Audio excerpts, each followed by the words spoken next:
Good evening, ladies and gentlemen. Welcome to Solo ReacTalk. Tonight, I'm going to be reacting to a video requested by Lupus Macbeth. It's called Half-Life, Headcrabs, Zombie, Neurology, Explored Lore of Half-Life 1, 2, and hopefully 3, explained by Roanoke Gaming.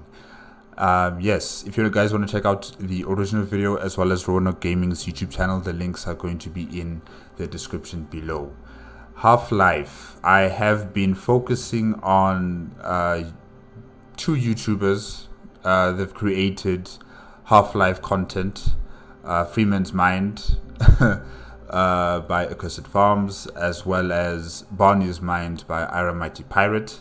So I do know a bit about Half-Life, particularly the headcrabs. You know, I've seen a lot of headcrabs attaching themselves to the scientists, not necessarily to the security guards or anyone else for that matter, mainly the scientists. And yeah, Lupus Macbeth just requested that I should react to this video. You know, it's going to be delving deeper into the information on the headcrabs, the zombie neurology. Yes. Okay. So let's start. 3, 2, 1. Go. When humanity began experimenting with quantum physics resulting in portals to other worlds and universes, it was only a matter of time before they stumbled across a species that was well aware of portal technology and perhaps even laid traps for advancing species who would open these portals so that they could be invaded. Well, this exact threat becomes a reality in the Half-Life series as humanity is conquered by interdimensional beings. Known as Nihilanith, this form of alien life has its own universe that seemingly has taken over other universes, which means its own laws of physics and ecosystems that exist within the confines of their space defined. Just like— Wait a minute. Is this the border world? I've seen the border world in Half-Life 1, but I think maybe this is like the border world in Half-Life 2. And it's an improvement, I must say. It looks very, very colorful compared to Half-Life 1's border world. Very vibrant colors and other forms of fauna, you know, flora and fauna in the border world. Because in number 1, well, we only had that hooking tree kind of sapling thing. I don't know what do they call it, but it kept on attacking Dr. Freeman and Barney Calhoun in the border world. I'm not sure what is it called. But yeah, that was like the only thing that I would consider as flora, you know. And the fauna, you could say the manta rays, the air manta rays, that's what I call them. I don't know what they are exactly, that keep flying around in the border world. And here you can see they're still here in border world for Half-Life 2, but I'm not sure if they do anything different. Yeah, but it looks nice. Like Earth's ecosystems, however, there exists predator and there exists prey. And sometimes what is prey in one world is a deadly predator in another. Humans in their own right are fairly dangerous predators, but only because of our large brains, which allowed us to outthink the less intelligent beasts around us. But what would happen should an alien predator learn how to interact with those brains and control it? Well, this is exactly what we see with the headcrabs from Half-Life 1, 2, and hopefully Half-Life 3 someday. So with that setup concluded, let's discuss the morphological changes to the host, as well as how the headcrab uses its naturally occurring abilities to tap into the human mind and maintain control. As with all things, there is a beginning. When humans first opened the portal to the Zen universe, an explosion caused the portal to become unstable, which paved the way for the wildlife on the other side to begin making their way through. When this happened, it seems that the first thing to make it through were the headcrabs. But prior to any of this happening, humanity had sent a forward operating team essentially to the other side of the portal to catalog and study the naturally occurring flora and fauna. Keep in mind though, nothing is really native to the Zen universe, but instead it is a border dimension leaking other universes, and as such, other types of creatures have come over from their own universe. Anyhow, I'm just wondering, aren't there any other advanced civilizations that have, you know, created interdimensional teleportation portal devices? And, you know, where are they? should they also not have landed into the Zen world or into the border world, and have the same situation that we're having with the the living beings within the Zen border world? Where are they? Where are these other advanced species? Because it seems to me that humanity is so far the only one that has stumbled into the border world and have experienced this situation, and we are dealing with the consequences. But I don't see any other advanced civilization besides us. Yeah. Now here, many would be lost even with their protective HEV suits on. Head crabs would latch onto the skull of a person and begin piloting that individual for an indeterminate amount of time, or at least as long as it took Gordon Freeman to cross the portal barrier and emerge in the Zen universe. Anyhow, upon being released on the scientists and ill-equipped security personnel, changes to their bodies began happening at alarming rates, as it took almost no time at all to completely overtake a human's mind as well as their body. First though, let's discuss the head crab, which is considered to be the most standard, and what the effects are on this person. From there, we will move on to the other variants and finally discuss how this creature is able to do what it does. And trust me, it'll definitely be more than just interacts with your nervous system somehow, because what kind of scientist would I be if I at least didn't take a crack at it? The first head crab we see is in Half-Life 1, and it is really just a standard on Earth at this point, so it's just known as head crab. Amazing name, right? Well, this particular creature is roughly the size of a turkey and looks like one that has already been defeathered. It stalks around the the size of a turkey and it's been defeathered. Okay. But I just don't like these things. They kind of remind me of the face huggers from the Alien movies, the xenomorphs. Just, more violent, I would say. Because the face huggers, yes, they strangle you, and, in order to gain access to your mouth, so that they can impregnate you with the xenomorph. But with the head crabs, like, they literally attach themselves to your skull. I don't know how, and I don't know what are they doing exactly, but they're able to transform whoever they've attached to into this zombified monster pretty quickly, I might quite add. So yeah, scary stuff.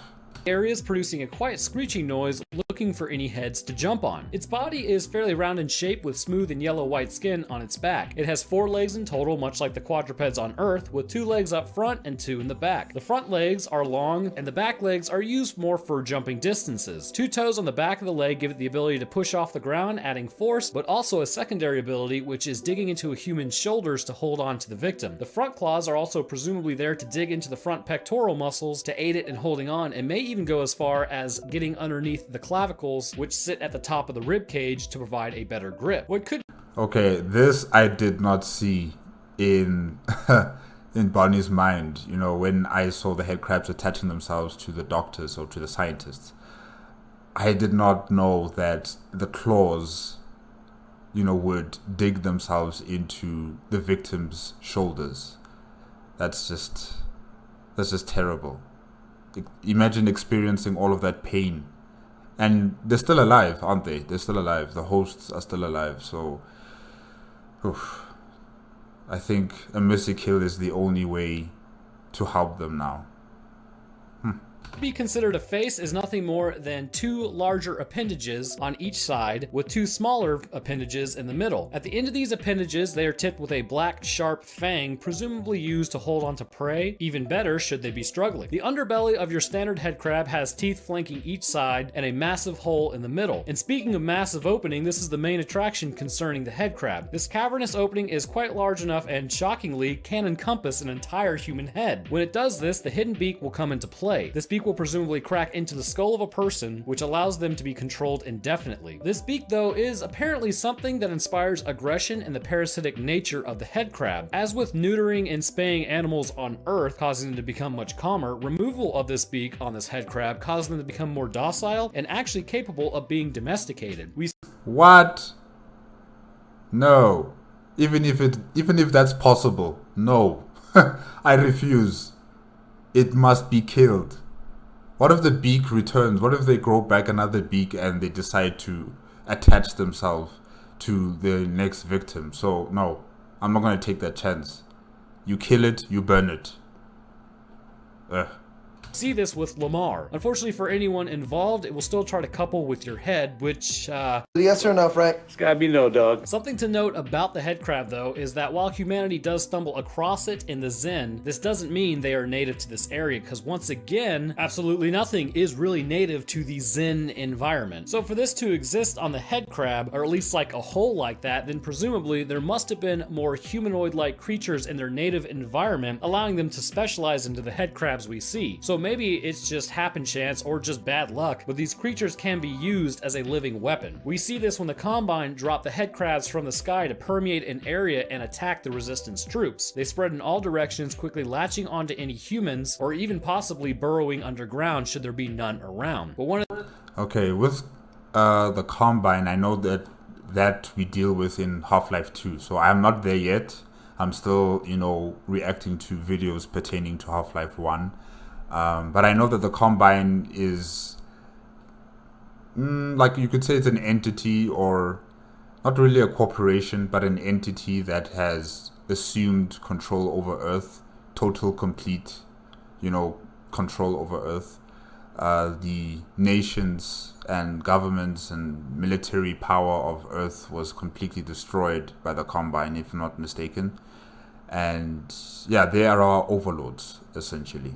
Yeah. One of the things that's interesting is humans are likely the preferred prey because they're very similar to how these creatures evolved, but we will discuss that later on with the body. When the head crab does latch onto a person, many changes happen to the body. Some would seem to outright be lethal to the victim. First, their hands appear to lose all the skin and instead become quite skeletal in appearance. At this point, it really just becomes a claw, which is used to slash and hit anyone nearby, injuring them. They have also been known to knock objects towards people, causing injury to them as well. How do they do this? Well, it's actually completely plausible. The muscle would need to become quite strong, which is totally possible from a biological perspective, but we will cover that later. The ribcage and abdomen also appear to be split open on this person. Organs will be completely exposed to the atmosphere, which in theory should lead to the person's expiration, but somehow this person is still very much alive. Muffled screams of help and pain can be heard underneath the head crab, which means this fate is one of the worst for the person. Mercy put down is definitely advised. So the first head crab is sort of like a new player in a new ecosystem, but with all things, random mutations or those just lucky enough to reproduce go on, and this causes the creature to adapt and change to their surroundings. Specifically in Ravenholm, we begin to see changes happening amongst the head crab population, probably due to humanity's naturally occurring intelligence towards climbing buildings and running away from head crabs, which means perhaps the original humanoid creatures the head crabs hunted may have been beings who were not as smart or not as fast as humans. But this original prey doesn't stop the head crabs from adapting to hunt their new prey. This is the head crab that Earth has designed, and as such, it has gotten better at fitting into a niche as predator, seeing as humans have no natural predators.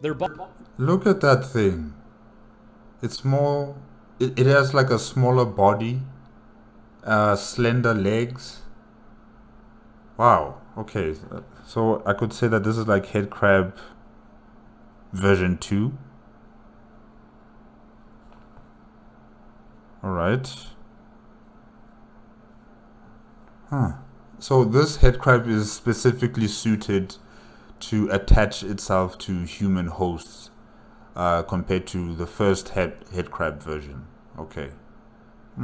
Body reflects their speed and ability to climb, becoming what appears to be more streamlined and efficient. They seem to be more gangly. No longer having the two back stumpy legs, their back legs are now about the same size as their front limbs. This makes them able to run quicker and at higher speeds, as well as leap even further than their predecessors. On each foot, a large singular claw has grown out to be about 1/3 the size of its entire leg. This claw... But I don't see the beak.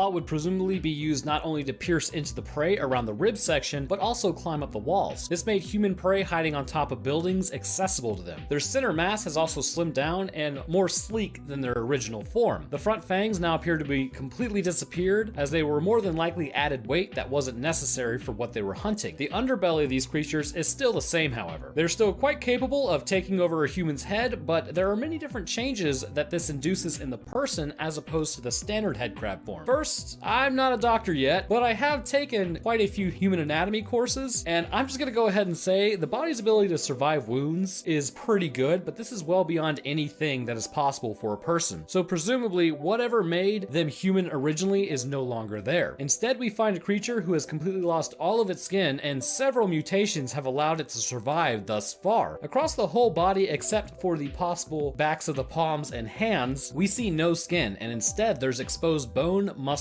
and tendons. At this point, How is it able to operate the human body without anything? Like, it's just muscle and bone. How is it able to move the body just looking like that? Because the body looks like it's in shambles. it is unknown how the body could be surviving, but I have a theory on it, which, just like everything I've said, I'm gonna discuss later. Pretty much just wait till the end of the video, because you're gonna get like a ton of information. Concerning their abdomen region, no internal organs remain on this person. Instead, they have become nothing but a skeletal muscle and skeleton. And considering we're approaching October, it's February. At any rate, the body is broken down, but it still remains agile. The creature now runs on all fours, much like how a chimpanzee does, which is quite apropos considering that the person is sort of having their body devolve into chaos, so why not their mind? When idle, squat. Wait, so is the human mind still there? Like the host? Is the host still existing, or is the host dead, essentially? Because this is a far worse fate than, you know, being a host of the head crab version 1, I would say. I mean, here your body is melting, literally melting. Your skin is being peeled off. You're just a walking skeleton with flesh dangling all around. So I'm just wondering, like, is your mind still active in this entire ordeal? Talks and babbling can be heard, but when they begin their attacks, the screams for help have now been replaced by wails. Due to the body's ability to operate and the wails coming from somewhere within, it can Oh no. be assumed that internally the lungs must still be there in some capacity to produce this sound, and the brainstem must be functional to control the rest of the nervous system. The hands are longer, sporting claws that are almost a fourth as long as the arms. Their claws are mainly just the index, middle, and ring finger, with the thumbs and pinkies not really seemingly have grown at all. These claws can be used to slash at people as well as climb up walls. I would say that strangely, the morphology of the head crab almost becomes the morphology of the human host. And then this brings us to our third and final form, the poisonous head crab. These particular creatures are— Wait, what? Poisonous? Okay. Why do they need a poisonous head crab? For what? Version 1 is already trouble. Version 2 is even more dangerous. Now, poisonous. Are absolutely devastating to humans, as they appear to release a neurotoxin into the body of the person they are attacking. This toxin is so strong that it causes your suit to essentially go haywire and release a plethora of countermeasures into Gordon Freeman to neutralize it. However, imagine yourself without a suit, and the fact that your health drops from completely full to 1, you can see how humans would be dropping left, right, and center when it comes to these variants. Okay, so with this variant, it's far more effective to neutralize your hosts and then attach to the host without any, you know, fight back, essentially.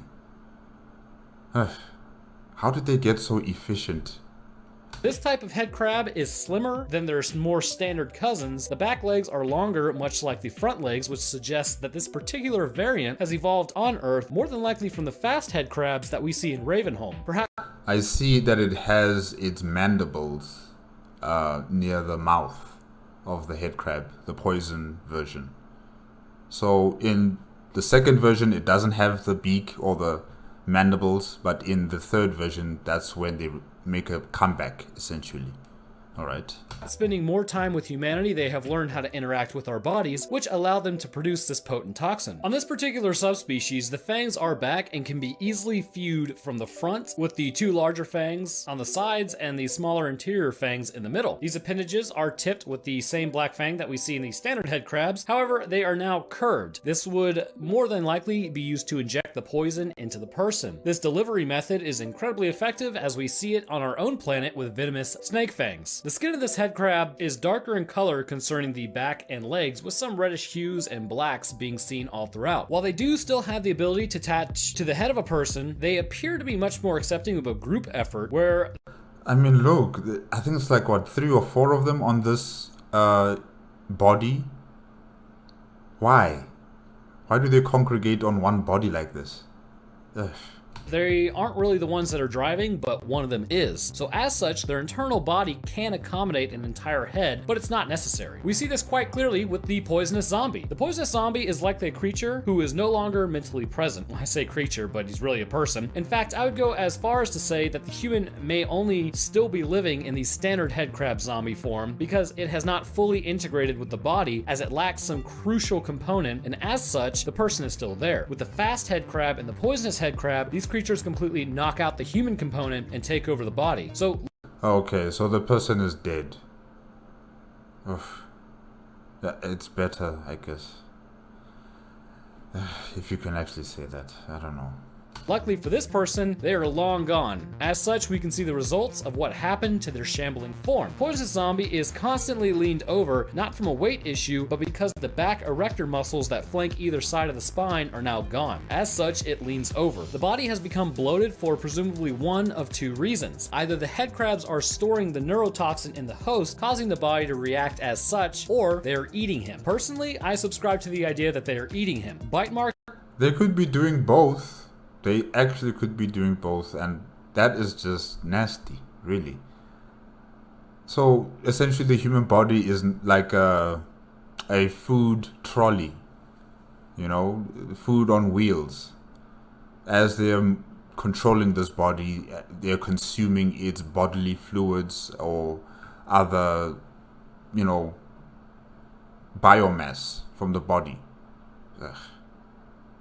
All over the arms seem to show that the poisonous head crabs are pulling blood to the surface from the body and draining it. This can cause inflammation in the body, which makes them swell. This is because I believe that the neurotoxin does not need to be stored in a person, but instead is just produced in the head crab. One head crab is the driver, the other two or three kind of hitch a ride to form a type of colony. After an attack, they will jump off and begin to attack any person who initiated that aggression. Much like the other head crabs, claws are used quite standardly and are grown. So let's discuss, though, in general, these changes to the body concerning all three variants. We see that they are quite lethal amounts of damage to the body. So this would indicate to me that something else is going on for them not to drop and expire. As seen with the mother head crab, it's called a gonarch, and exactly why you think so. About where roughly the body should be, there seems to be this type of sac there. So where did it come from? This head crab is considered to be a mother head crab and is much larger than her offspring. To me, only one conclusion really comes to mind. The reproduction area of this head crab is the remains of a humanoid. This is why they go out.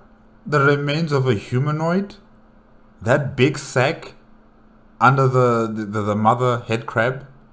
How big was this humanoid for this mother head crab to attach itself to its host? How big was this humanoid? Whoa.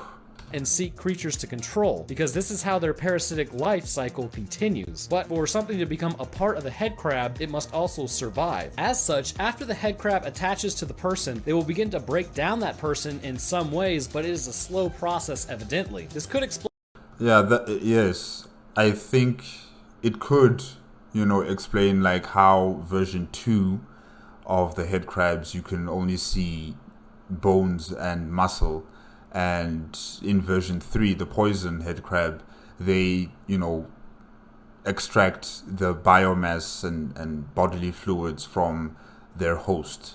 So maybe that is a connection there between the head crabs and the mother head crab. But I'm not sure. I'm not really 100% sure about that.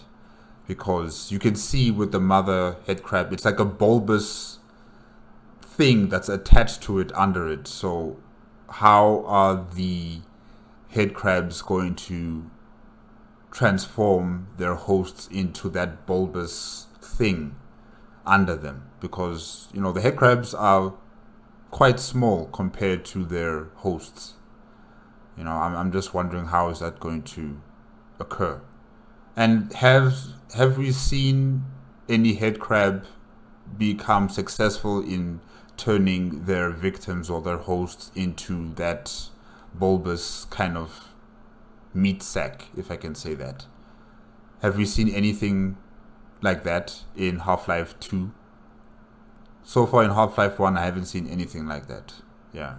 Explain why the body just isn't straight up decomposing underneath the head crab, as it takes too much damage. The body of the head crab may fill the human host body with some sort of localized immune system stemming from the head crab, which allows it to continue past decomposition, where it would usually occur from injury and begin basically melting away. In these standard head crabs, we see a cracked rib cage in the abdomen. Easily enough controlled by the head crab, it would keep the host going. In the fast head crab, we see that all the skin has been lost and there's nothing but muscle and bone. The body would need to be preserved somehow by the head crab, so perhaps there is an excretion that allows the body to maintain a barrier through, say, like a film that is not really seen by us because it's incredibly thin. Then getting to the poison head crab, the body is kept alive despite being nommed. And it also, just from my perspective, appears to be looking more and more like a gonarch. Over time, the body of the host will be completely... Well, yeah, it looks like a gonarch or the mother head crab while the skin tone, if I can say that, like they're both having this darker skin tone. But other than that, I don't know, because physically the gonarch or the mother head crab is far larger compared to its poison counterparts. So yeah, I don't know, I'm not entirely sure about that.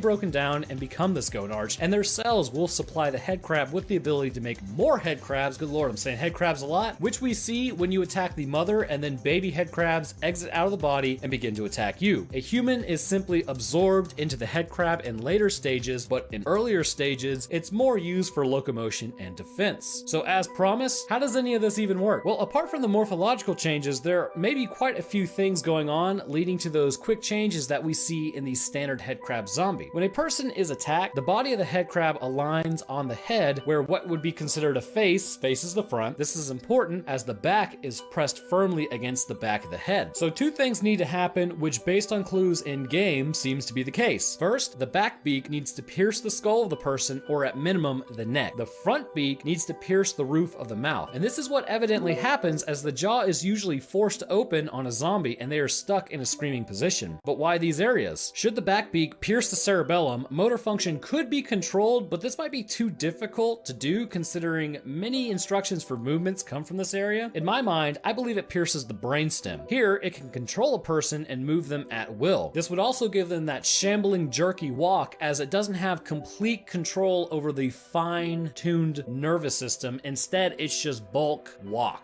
This would also allow the cerebellum to remain intact. This is how the person can still scream for help. They can still control some of the finer muscles in their jaw. However, they may as well be a quadriplegic when it comes to the rest of their body, as the beak piercing their brainstem means that they cannot will their muscles to move, nor send any signals to override the back beak. This would make sense that this is happening, as if you've seen any of my other videos, then you know that the brain limits our strength. It's built in to protect our muscle, but with the head crab at the helm, our strength is not controlled and the limbs and muscle are expendable. This is why the head crab zombie can throw heavy objects, slash at people causing great injury, or survive damage to its body that would more than likely put any other human down. It's because the muscles will work well past what our brains allow. So what does the front beak do? It would more than likely pierce the roof of the mouth and head to the pituitary gland and the hypothalamus. Here, the electrical signals that the Zen are known for, at least animals in the Zen, could interact with this crucial area of the brain, allowing them to release hormones, specifically human growth hormone. This would push the body to heal, but would also do things like cause bone growth and muscle growth. Muscle growth making them stronger. Bone growth would grow the claws, as well as crack the ribs due to the ribs pushing outwards. This in turn would cause the head crab zombie we see. The head crab tapping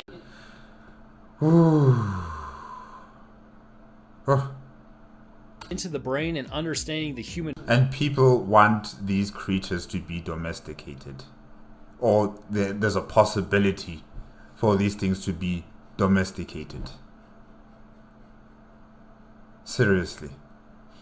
Host would be something in my mind that is quite evident, because as head crabs do this, they will begin to learn more about their prey. As such, they develop other forms to become more effective hunters, and eventually even learn what sort of neurotoxin works best on humans. The head crabs, while lowly prey creatures, presumably quite low actually on the food chain in the Zen universe, are absolutely devastating when it comes to humans. As is quite usual when you introduce a new species into a new area, sometimes the alpha predator is not as alpha when it comes to another world or species. Anyhow, I want to thank you guys for watching. I hope everyone enjoyed. If you did, leaving a like helps the video get out there, and subbing is a great way to keep up with the channel. I will drop my Twitter, Discord, merch, and Patreon links in the description if you are interested, and I would like to thank a few of my patrons. It's Not a Spoon, Joseph Gibbons, Freedom Units 44, and The Lone Titan. Thank you guys for your awesome support, and to the rest of my patrons, I really do appreciate it. EMT school has started, so Patreon is helping me pay for books and gas and food while I do all this. Anyhow, thanks for watching, guys, and I will see y'all in the next one. Oh, okay guys, that's it with Half-Life Headcrab's Zombie Neurology explored, lore of Half-Life 1 and 2, and hopefully 3 explained by Roanoke Gaming. Yeah. Oh, the headcrabs. Guys, I will not, champion any kind of notion of domestication of these creatures. They need to be exterminated. Of course, that can't happen now because Earth is taken over by the Combine. But, any chance you get, please shoot at them, burn them if possible, throw explosives at them, just destroy them. But it is quite interesting how the headcrabs have been able to adapt themselves to, whenever they find a suitable host. And right now it's humanity that's the suitable host. How they're able to adapt and make sure that they're able to acquire the hosts in the most efficient manner. With the version 2, the fast head crab, how it has become nimble, far more docile and agile compared to the first head crab. How it transforms the human body into this shambling mess of bone and muscle and is able to use it. It's just horrifying, yet also interesting. Yeah, I don't know. It's just so... It looks unbelievable, really. It just looks utterly unbelievable how it's able to control the body when the body is just a mess and it's so exposed. The bones, the muscle, and everything else. It's just amazing how it's able to use the human body that way. And then, of course, with the poison head crab, how it has created this neurotoxin that is able to essentially paralyze its host, and it takes control over the body and uses it as a food trolley or some sort of, meal on wheels kind of situation. And more than one of them can hitch a ride on the body and use it for food, and as well as just, use it for whatever purposes that the head crab requires. That's just, it's horrible fates, with all 3 versions of the head crab, horrible fates.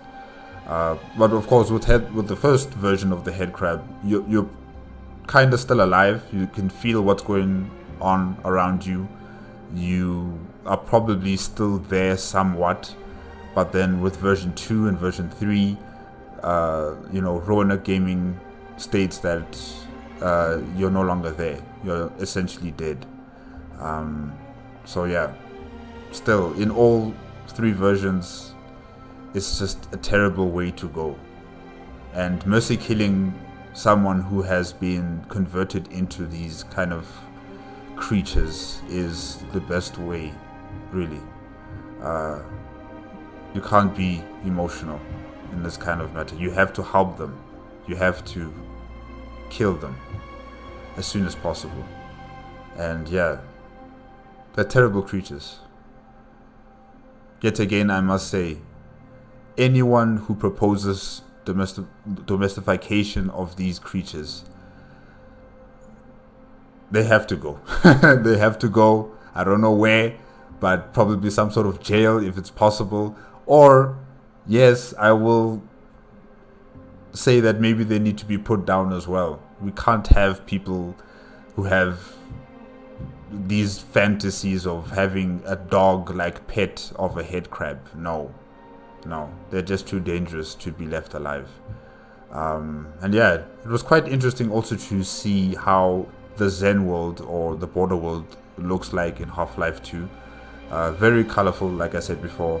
The fauna and flora in the place also very beautiful, very detailed. There's more emphasis on it compared to Half-Life 1.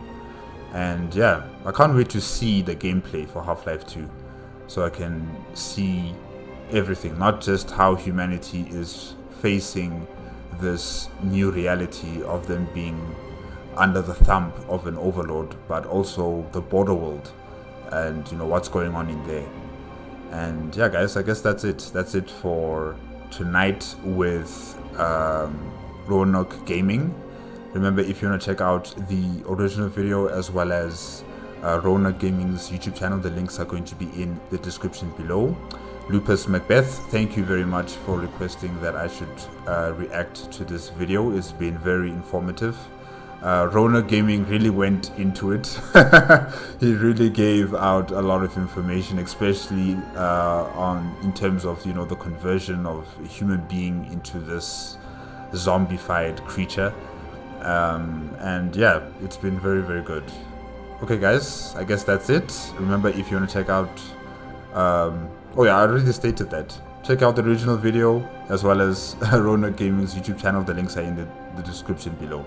If you like my reaction, please give me a like, comment, and subscribe to my channel. Click on the notification bell if you want to be up to date with my latest videos. And I will see you guys next time. Okay? Bye-bye.